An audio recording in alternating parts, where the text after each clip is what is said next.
Oh, no. Oh, today we are looking at the worst Puss in Boots movie ever made, starring none other than William Shatner, genuinely rendered with good old video game software. I love when terrible movies look so this. This is the terrible, the true history of Puss in Boots.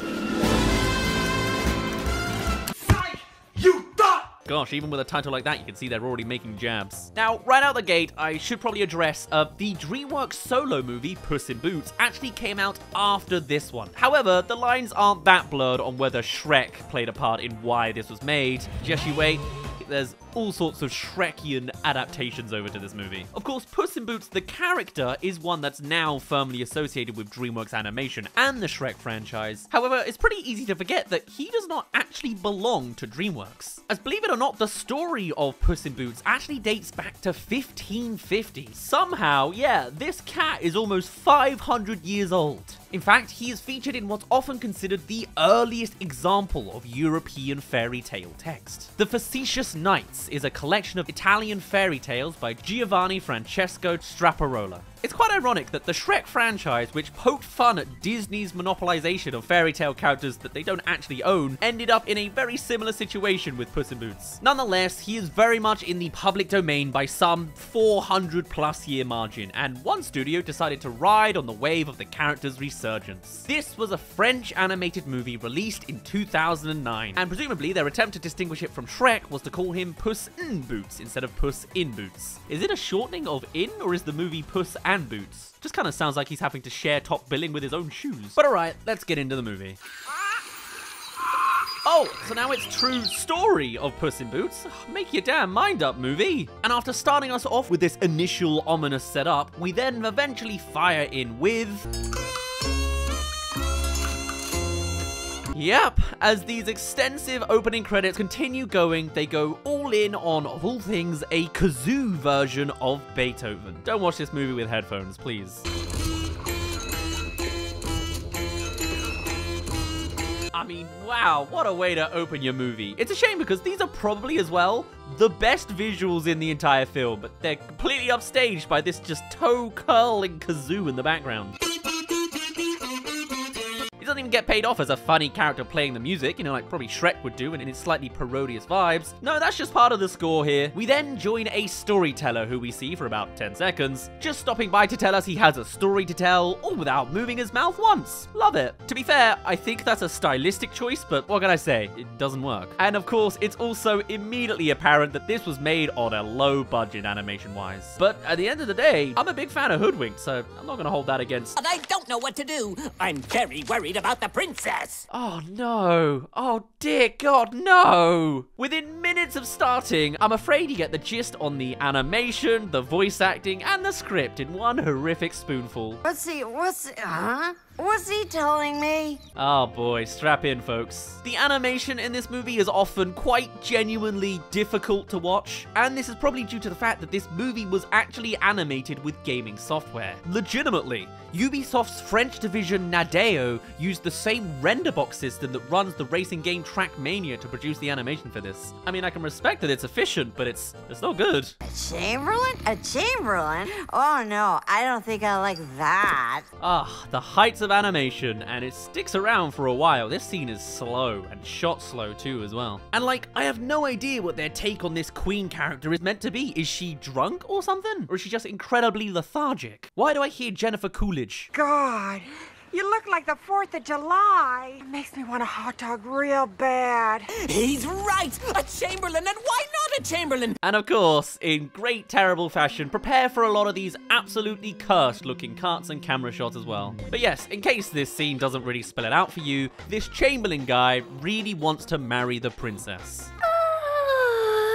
From yawning with her eyes wide open, we're then treated to her and her servant in some kind of dance studio? Really pushing the limits of the choreography you can pull off with this software. Oh, and a band's in there as well. Okay. I guess it's time for a first act princess solo number to compete with the greats like Part of Your World and Colors of the Wind. Let's hear it.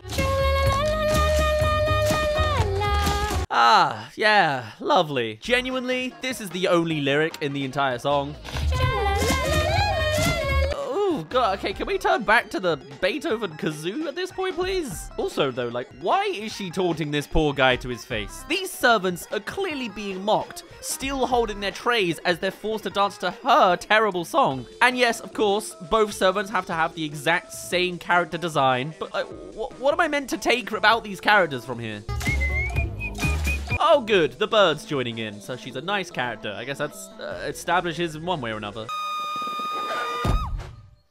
Like, this is the scene that's meant to get the audience to buy into her as a character, right? But I don't know what we're meant to take from this other than she's a tra-la-la princess dancer. Oh, God. We then see the merchant from the original fairy tale story having his siesta ruined by this woman's horrible voice. And as we get to it, we'll also explain exactly what the original story is. We'll get there, in case you want to learn some Puss in Boots lore. Meanwhile, our boy, the Chamberlain, gets a spring in his step from the song number, because of course he does. Before getting his servant, credited as just the Hunchback, to lie on the floor for him so he can get a good look. You'll never guess, he takes one good look and then descends into his own horny little dance.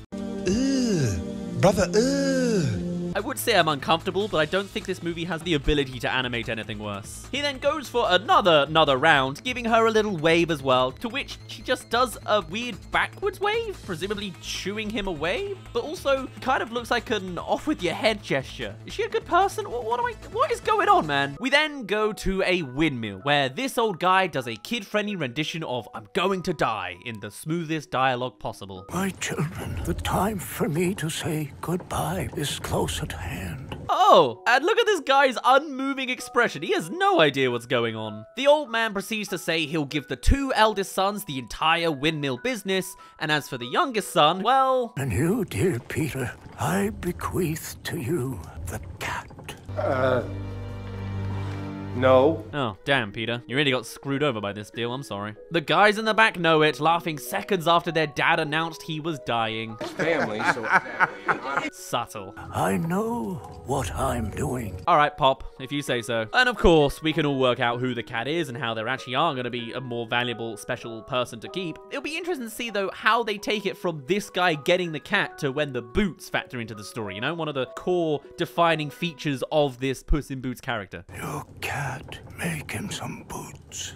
Oh, okay, all right then, never mind. The old man then asks him to get some leather from his trunk in the attic. Your special red leather. Whoa, okay, what's this guy been up to in the past? What does that even mean? Someone better clean this windmill. And on that note, he dies. We get that sad remorse sequence where they show that they're at least capable of animating a good sunset, and I gotta give them that. They definitely can't do characters, but hey, they have sunsets down to a T. Meanwhile, the boy has just magically carpentered their way into building a pair of shoes. It's somehow something our character can just weave together, no problem, and absolutely does not really do justice to the idea of a cat in boots, you know? So much for the true story, if you ask me. I got a little problem with these boots. All right, we're just going straight from death to him. Right, yeah, okay, sure. They just cut straight to Puss's character introduction, and he's just there, fully dressed like a pirate, earring included, talks and walks on hind legs. Absolutely no ceremony to it whatsoever. I thought it was going to be one of those things of they get a normal cat, and then they later find out it talks, you know, and then the brothers will be surprised.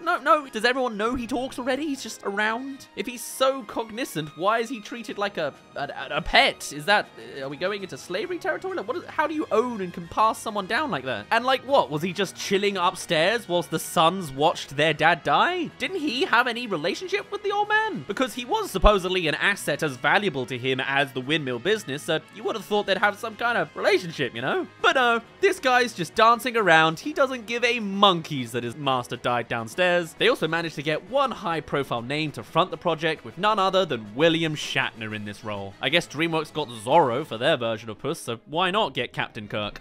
What have you done? The rest of the US dub, shock and horror, they actually got professional voice actors for. Which says a lot about the industry as a whole, that professional voice artists are probably getting pennies to do stuff like this, whilst A-listers are getting their high-profile projects. The other one that particularly stood out to me was the voice of Peter. This is my last night at home, so that's enough. Who is played by Daniel Brochu. For those who don't know, that's the voice of Buster Baxter from the iconic PBS show Arthur. Anyway, once this puss has his boots, he dances around making a mixture of human and cat sounds, and it's, you know, really weird.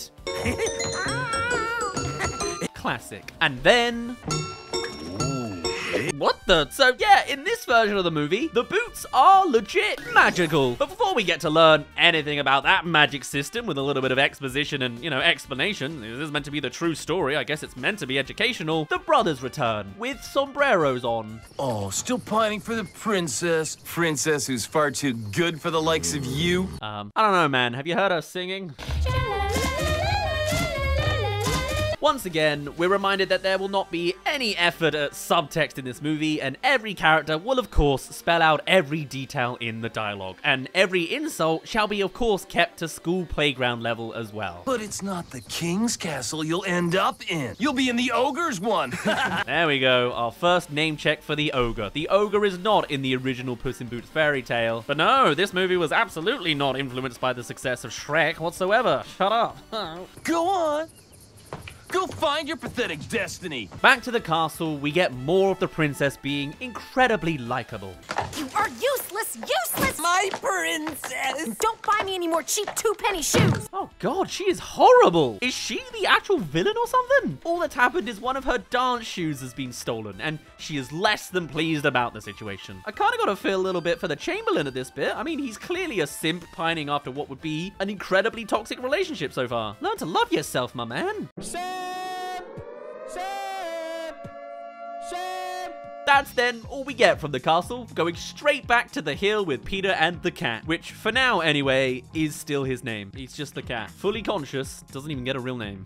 I've got a present for you. And it turns out he was the one who stole the shoe. However, like in the original fairy tale, it is all in aid to hook Peter up with the princess. Yes, that is a defining feature of the original Puss in Boots fairy tale. Now, there's various early iterations of this story, but generally the Puss in Boots character has some kind of master and one day overhears them contemplating eating him. Therefore, they go into the woods, they kill some rabbits and birds, and offer to give it to the king. Done as some kind of deal in order to convince the king to get the princess to marry their master. Nothing like blackmail to give toxic people what they want. What a lovely tale. There is a theme that old fairy tales are grim. Now, whilst that's clearly affecting the story here, with now Puss having a direct master and doing some things in order to get him involved with the princess, it also allows you to get a little bit more of an appreciation for how Shrek 2 decided to adapt the original Puss in Boots story, as there are elements that do pop up. The very fact that Puss in Shrek 2 is more interested in doing a trade with the king as some sort of merchant deal, very fitting for the deal he does in the fairy tale.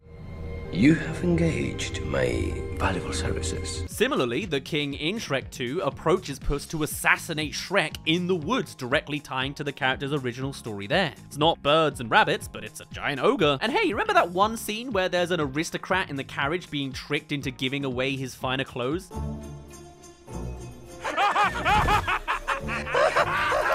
Yeah, that also links back to the original fairy tale, all as part of the scheme for this whole princess deal. By stealing their clothes, that is specifically a reference there. I wonder what elements of this story will be appearing in this movie too, huh? Oh hey, would you look at that? It's stealing a shoe, one clothing item, and again hooking up to Peter being up with the princess. He's hoping there's a scene where he realizes that she's a terrible person. They then end up in a bar.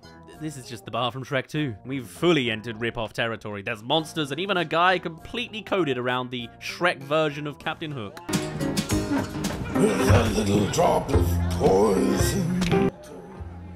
You're a real cutie. Oh, hey, hi there. Oh, what the hell was that? Do I know you? No, you must be mistaking me for someone else. Peter expresses his disappointment over the windmill before we get... I'm not an ordinary cat. I have boots. I am Puss in Boots. This timeline confuses me, man. This is the true history? Is he just come up with his name because he only just got given the boots? Has he been Puss in Boots before, which is why the old man knew that Peter should make him a new pair? Like, please explain at some point, movie. My hopes aren't high. Anyway, Puss then promises that Peter will marry the princess. Again, getting that original fairy tale lore in there. And oh good, it's time for another song sequence. I love them.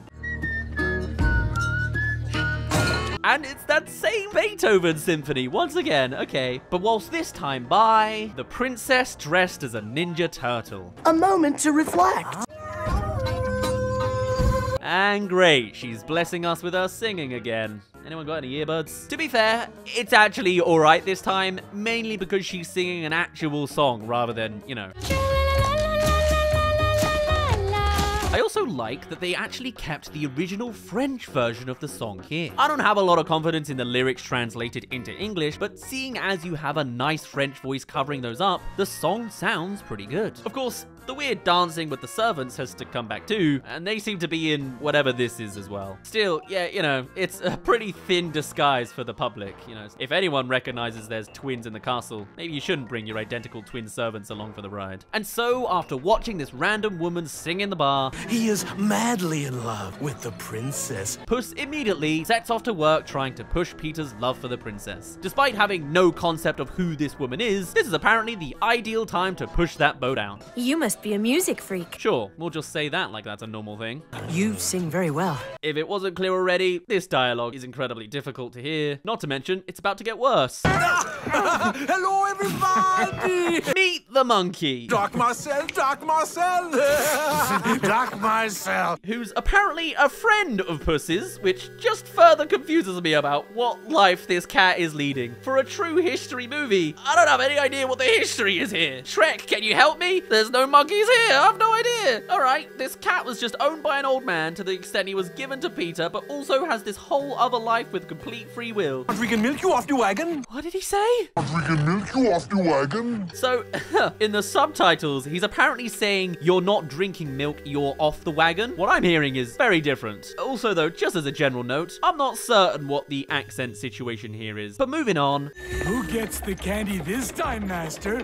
After Puss gets a little bit drunk, we finally get to see the Chamberlain being evil. Not that I'm fully convinced this isn't him as the hero in an anti-bullying revenge arc. He has some kind of laboratory where he's making an evil sweet for the jester? Okay, no idea what that's about. And just as quickly, we're done with it. Back to Peter and the Animal Gang, an unconvincing vocal performance shows Puss being drunk. Sober! I'm sober!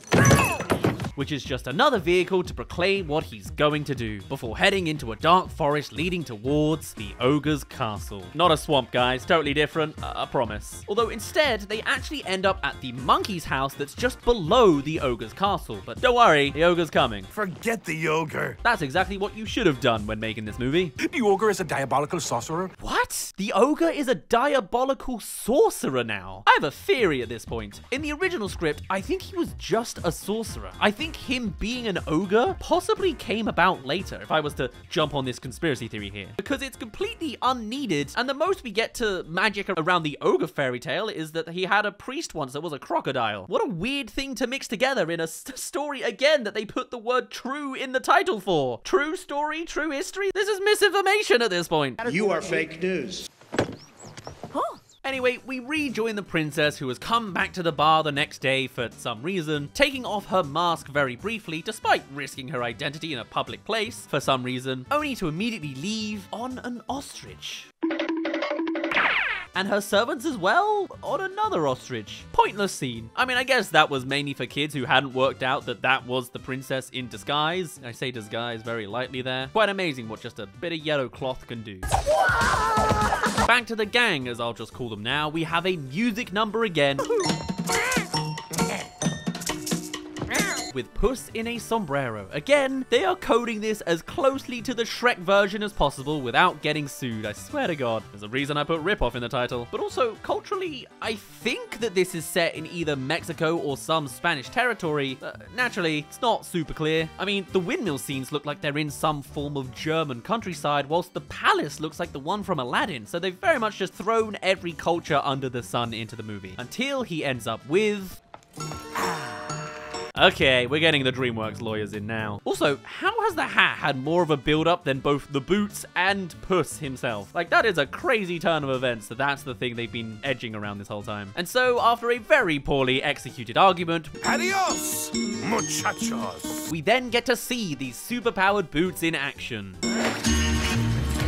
With a little bit of a shake, they do a little bit of everything, to be honest. Look at this. It somehow makes him travel super fast as well as have the ability to skate on water. That's pretty cool. Where is that in the true history of Puss in Boots? It's not in the fairy tale. And again, what a crazy shocker to suddenly see just work. I genuinely assumed, based on the title of this movie, that that's just a part of the fairy tale that Shrek decided to ignore in adapting everything together. But no, this movie's just making it up at this point. I have no idea how that benefits Peter as well at this point. Old man just kind of got Peter to make this cat some boots that he doesn't even directly benefit from. We'll see, I guess. Whatever. As we now rejoin to the plot of the original fairy tales. Somewhat, the cat goes to the palace where, as he opens the door, the doorman just starts singing.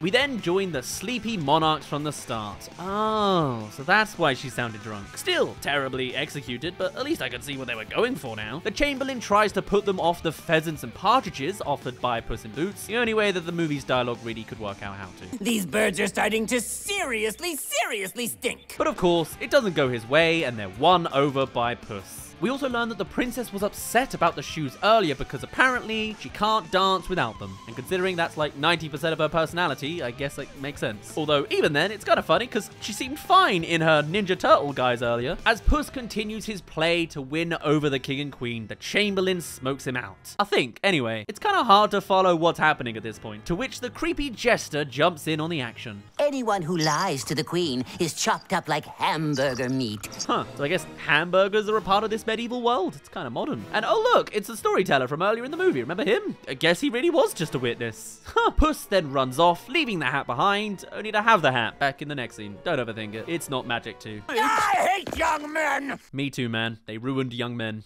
Young man, there's no need to feel down, I say. And when Puss gets back to the others, we get to enjoy this interestingly written exchange.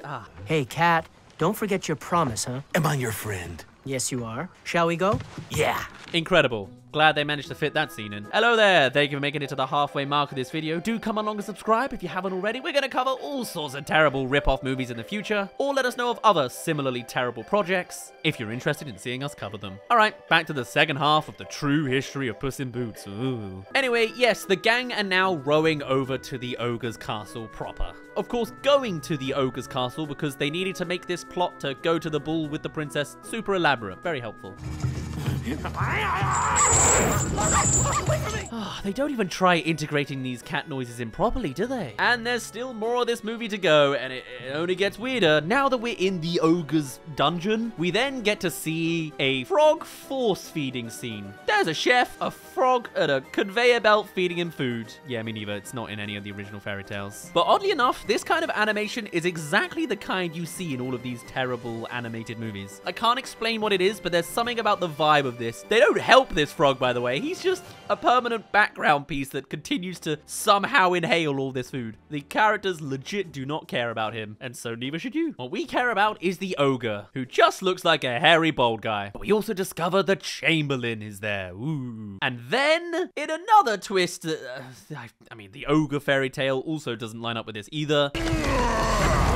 His arms turn to tentacles? Oh, not just tentacles. He just outright starts turning into an octopus. Is this just to dodge DreamWorks lawyers? Like, what is this? I only know Crocodile Priest. This is going too far. Oh, but no worries. The monkey's there to play the piano. Because apparently that's his role in usually dealing with the ogre around here. I mean, looking at the ogre's role here in this movie, I'm now even more convinced he was just meant to be a sorcerer. You know, they really shoehorned in the frog-eating ogre element in here. A sorcerer ogre turning into an octopus. I mean, you're really going off on one. And do your best to drown out the same horrific noise that happens every time this toad is fed another load. Hey, yo, what the? It's constant in the background. Chamberlain then reveals the hierarchy of the situation, saying, "You're my ogre," and kindly explains out loud the toad feeding situation they have going on. I'll be honest, I kind of zoned out slightly at this point, mostly paying more attention to the toad in the background than, you know, the story. But the Chamberlain ends his monologue with the inevitable, "The princess will be mine!" That wider shot of him just laughing hysterically whilst his body and also the ogre barely move. Cinema. We then cut to the older brothers. Remember them? Gosh, they're juggling a lot of characters. Terrible movies. They love their ensemble confusions. Oh, and the Chamberlain's back, along with the princess to once again completely shut him down. Yeah, I don't feel sorry for him at this point now. He's just weird. I mean, I skipped it earlier, but there was a moment of him stroking his hunchback's chin whilst also asking, How old are you? huh? Alright. Anyway, the other brothers managed to get invites to the ball, and that's it for that scene. There's a lot of these micro scenes as well. True story. Puss in Boots, folks. There's another back and forth with Peter and Puss. Again, with dialogue that just goes straight through my head. But the gist is that Puss in Boots is getting Peter prepped to pretend to be a marquee to go to the ball. Oh, now he has doubts. Hey, who's gonna be hamburger meat? Me. This performance is so unhinged. I love it. You'll also notice in particularly the conversational sequences how the blocking and editing is just so off in this movie. I don't know how these things were shot listed and storyboarded, but it's a work of art in the wrong direction. And then just as quickly, again, we're back to the ostriches being used as horses. Were they not able to render horses or something? But hey, at least it's an excuse to once again rejoin the original, real true story Puss in Boots fairy tale plotline as Puss gets the royal carriage to stop. Which, if you didn't know that was actually part of the original book, it would just look like another scene ripping off Shrek 2. And as I said in the story, he is naked. Totally nude and wet. Oh! This exchange makes it a lot more awkward than it needs to be. But it is directly lifting this plot point from a 400-year-old story, just translating it as interestingly as possible, I guess. However, through the filmmaking sensibilities of Herald and Family Limited, the creators of this movie, it's just on a whole other level. Like, look at her peeking at his schlong through her fingers. Eyes off, lady. To be fair, I guess, from the little that is on show, this guy is completely ripped. At the start of the movie, I thought he was like 12. But anyway, just like in the fairy tale, this ploy works and the king invites Peter along, which leads to Puss having a celebratory run on the old magical boots, which have had absolutely no agency in this movie at all. It's just here now. Maybe the cameraman has them. We keep going back and forth so quickly on these different set pieces. Because yeah, all they've done so far is get him to the palace slightly quicker. You could very much be telling this story without them being magical. It's yet another weird sequence, almost as if they put it in to at least do something with the boots. He then walks back into the ogre castle and what do you know? Gets immediately caught out. Cue a somewhat familiar fight sequence between Puss and a bunch of guards, which the movie absolutely doesn't have the original fairy tale to justify. I guess it's not enough to sue, but it's quite easy guessing where they got this characteristic from. And once again, with yet another horrendously executed piece of classical music.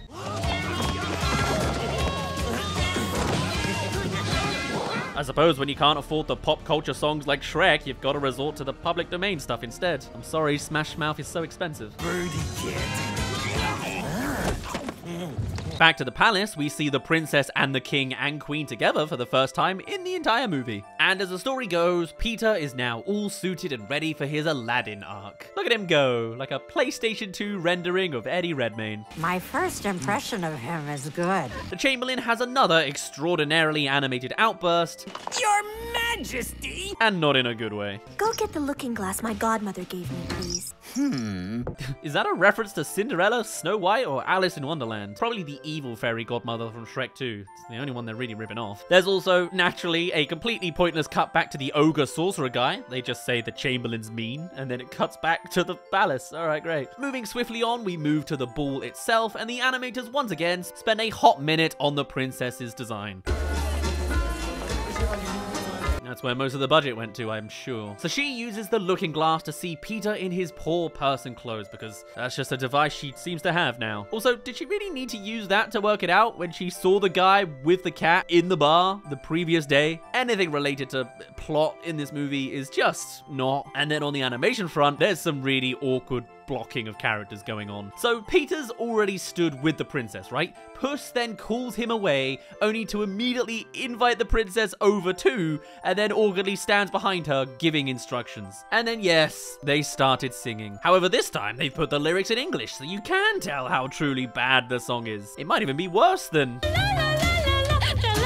Also, just a word of advice for anyone on the dating scene, don't pull your date up on stage with you and your cat and start singing. Also, maybe don't get your cat involved too much anyway. I feel like the cat has more chemistry with the princess than the protagonist does. He's not the protagonist, he's just a boy. What did he do to deserve anything? I finally saw your face. It made my heart beat even more. Unless your date is confined to the logic of a terribly animated Puss in Boots movie, in which case she'll absolutely vibe with it in her intricately realized tutu outfit. Looked at me so tenderly that my heart simply filled with glee. You'd swear this is meant to be a scene where they humiliate themselves with a terrible song. But no, this is absolutely intended as a legitimate song number in the movie. I don't know what to tell you, man. I don't care how low the budget was, there's no excuse for bad writing like this. Words are technically free. Boy, he really can sing. No!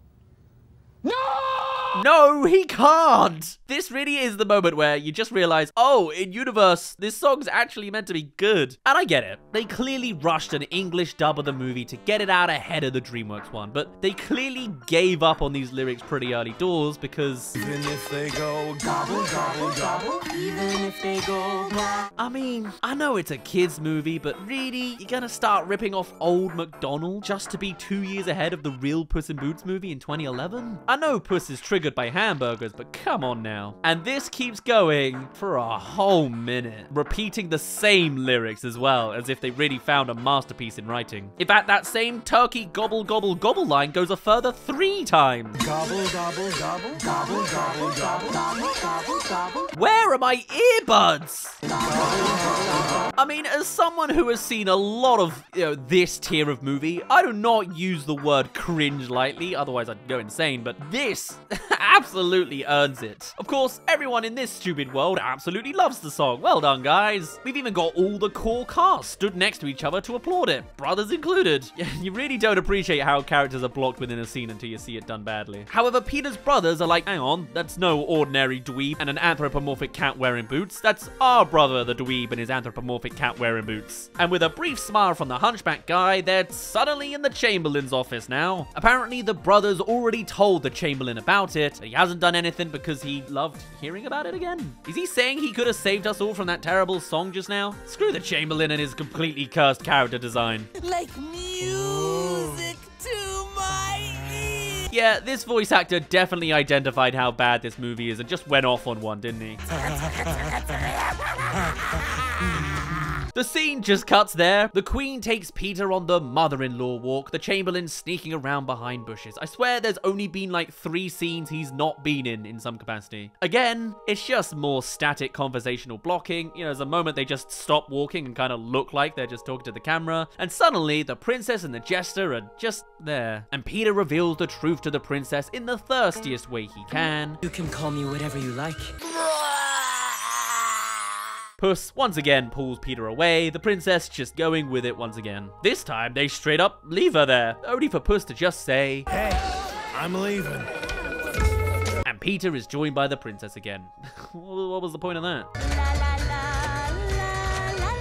After the last song, I don't even care that there's no lyrics in this one. Half the room breaks into a conga and Peter just watches. Then handing him her Ninja Turtle mask. Oh yeah, that was a plot point from earlier, I guess. I kind of thought they were going to forget that one, to be honest. And with a guy in the background who just can't get enough of it, apparently. Oh yeah! Oh yeah! This is all part of the princess's ploy to get him to tell the truth and reveal some of her secrets. Good night.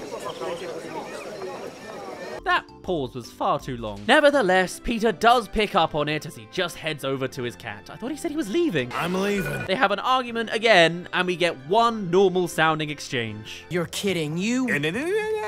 Well done, movie. You gave us one moment that sounded like a real conversation. God bless these voice actors for getting through this. Cue yet again another boot sequence. Once again, these magical boots having no connection to anything that's actually happened in the plot. Puss terrorizes a random farmer about being made into hamburgers if he lies, and somehow that gets him to lie to the Queen about this being Peter's land. The owner is, it's the Marquis of Carabas. I don't know, man. Makes absolutely no sense. I'm kind of checked out at this point. Look at this movie. And then this happens next as well. Don't mind a little hanky-panky. What? For those who can't understand the complete abandoned ship on diction that this voice actor's clearly committed to, the line is, I don't mind a little hanky-panky now and then. Is she trying it on or something? Like, what's going on, man? Sentimental words of love. I am learning far too much about this lady queen woman than I want to. Also, Peter's in here with them, and when invited to do so,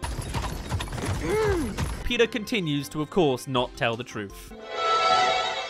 Meanwhile, Puss is going to hijack the ogre's castle instead. The doorman's even doing a Shrek impression, for God's sake. Oi, who dares disturb me? It's fine, guys. It's just the doorman, so it doesn't count. Although, that being said, it does lead into the only time I laughed at something intentional from this movie. Oh, you can't believe this whole cat. They come to the door and they tell you all kinds of... What can I say? I like slapstick violence, apparently. So Puss stops for a chat, which is about as banterful as you'd expect from this movie. And that's it. We have more of Peter's attempts to stay with the princess by lying like she doesn't want him to. And of course, for the 12th time or something, yet another obligatory Chamberlain pops out from behind the bushes kind of moment. Oh, my dear woodsman. Woodsman? Why does the woodsman look more like an ogre than the ogre does? They'll all be toads soon. Okay, first time I'm getting to that plot point.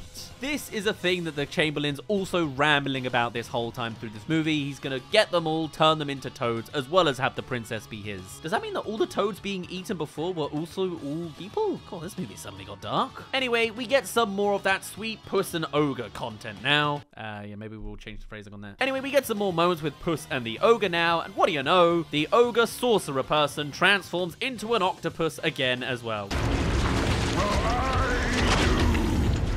Which, would you believe, is not part of the original fairy tale. But of course, this is part of Puss's scheme, which has been increasingly more difficult to follow. Like, every time something's happened, they've just had Puss say, ah yeah, I meant that, yeah, sure. With more awfully translated classical music from the monkey, the Octo-Ogre sorcerer starts spewing water with fish running around? I don't really understand what's happening here. Meanwhile, we get an absolute classic from Peter. Majesty, there's something that I must tell you. Keep being the empty protagonist you are, my guy. Back to the tentacle battle, and eventually, Puss gets caught and thrown out of the picture. Dramatic. Meanwhile, what do you know? Your Majesty. Uh-oh. The Chamberlain rocks up with the brothers to pull a full Jafar and rat Peter out. And what is Peter's defense for just being caught out for lying with the help of his own brothers? They are. And they're great millers. Okay. You're the one in the hot seat here, man. Not sure why your brother's wheat production abilities are on the cards here. But alas, we get some more skeletal vibes from the Chamberlain as the voice actor battles his way through this terrible dialogue with an iron fist. No, he's an imposter! Puss pops under a shell. Definitely some Ninja Turtle fans behind this one. Whoa!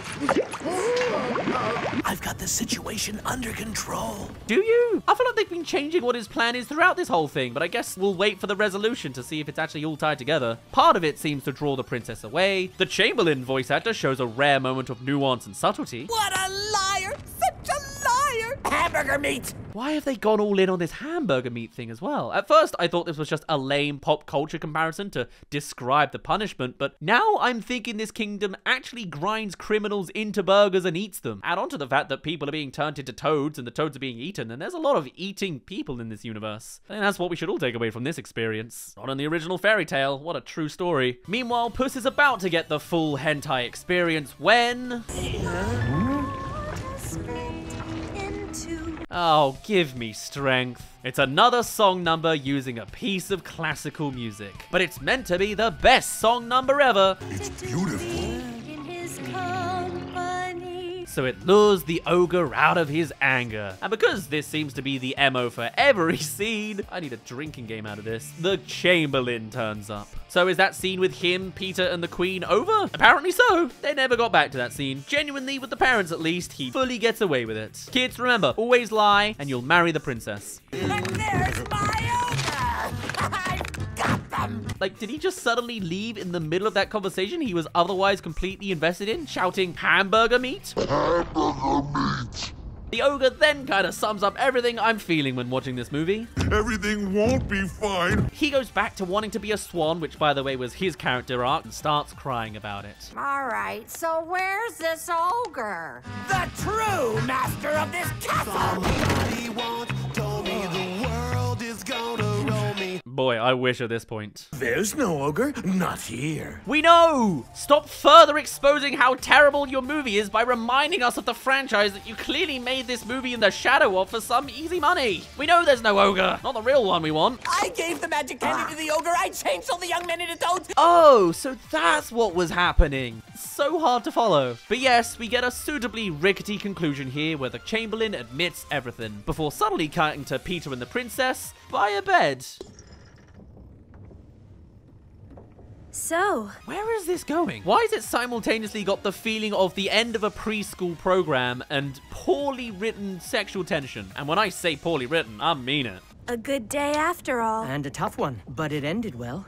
I know there's no point in criticizing the dialogue any further, but wow, I can actually visualize the struggle to end this movie. Hey, I'm just lucky. I got a cat that talks. Really? Had no idea there. They also suddenly completely backtrack the princess wanting to tell her parents the truth, just settling for him restating the truth to her as enough, even though she already knew. Ah, screw it. It's time for the kiss, and...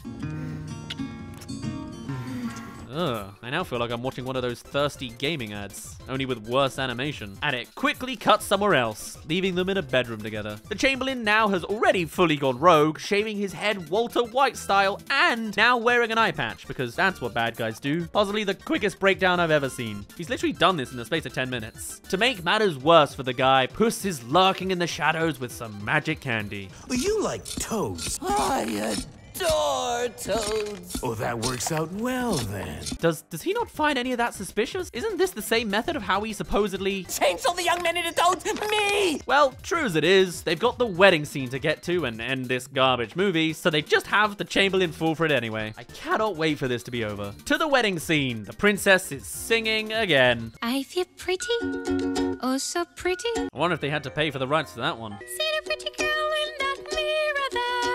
I still think this character's a bit of a spoiled a-hole. Real history of Puss in Boots fans don't forget her behavior in the opening 10 minutes. Puss gets a round of applause, so I guess his plan, whatever it was, worked, and all of this was intentional? Sure. And on the list of the many bad things this movie does, I think a big one is that Puss as a character has just a weird presence throughout this movie. An old man dies, he gives Peter a cat that weirdly Peter doesn't seem to know that well despite living in the same building. This cat supposedly constructs this master plan to get Peter to marry the princess, and what unravels is all apparently preconceived, meaning he must have godlike powers. And despite being apparently owned by an old man, he's completely streetwise around the kingdoms and has a long-term monkey friend that he has a long history with. And he's defined as Puss in Boots to most people, despite having had them only made for him by Peter once the old man has died. Coming with some sort of magical powers, somehow, somewhen. You got all that? It really makes absolutely no bloody sense, but this movie's kind of made that sort of sentiment redundant. Hey, it's a kid's movie, so I guess it's allowed to be bad. That's how it works, alright? But yay, Peter and the princess, actual name still pending, get married, movie over. And because, of course they do, they have their ride into the sunset moment on an ostrich. I'm still convinced they just weren't able to animate horses properly. We never see anything walking on four legs during this entire thing, so the theory holds up. The ogre, sorcerer, tentacle monster remains in their shape and form, happy-ish, but not fully getting their wish. Okay, so you're a duck. And the Chamberlain's a toad. It's all ogre now. This was awful, and let's face it, this tier of the animation industry rarely puts anything good out. Hoodwinked is literally one of the only examples of what can be done on a low budget. I can't imagine within the original French version, this was considered good over there either. All cultures are different, of course, but the fundamental things that this movie does wrong are so basic that it would be kind of insulting to say this would make any sense in France. It's just another opportunistic, low-budget affair made with gaming software to capitalize on the success of something else great. Hey, at least it's ahead of the 2011 Puss in Boots movie. The main production company associated with this movie is Herald and Family, which seems to be a bit of a family business, with a very weird film history as well. See, they made Cinderella 3D, which, you know, checks out, and the 2006 reggae musical documentary Made in Jamaica. And what's weirder is that is a critically acclaimed documentary. And then they made a beeline for these two terrible CGI animated movies. A weird direction for a strange niche side studio. And at the end of the day, I don't even think we did get the real true story. But alas, that was the terrible Puss in Boots ripoff. for now, I'll finally end things off there. My name's been Daz. Thank you very much for reaching the end of this video. Do tell me your lovely thoughts on a movie like this. Let me know if there's anything similar you'd also like me to approach, and I shall see you all in a little bit.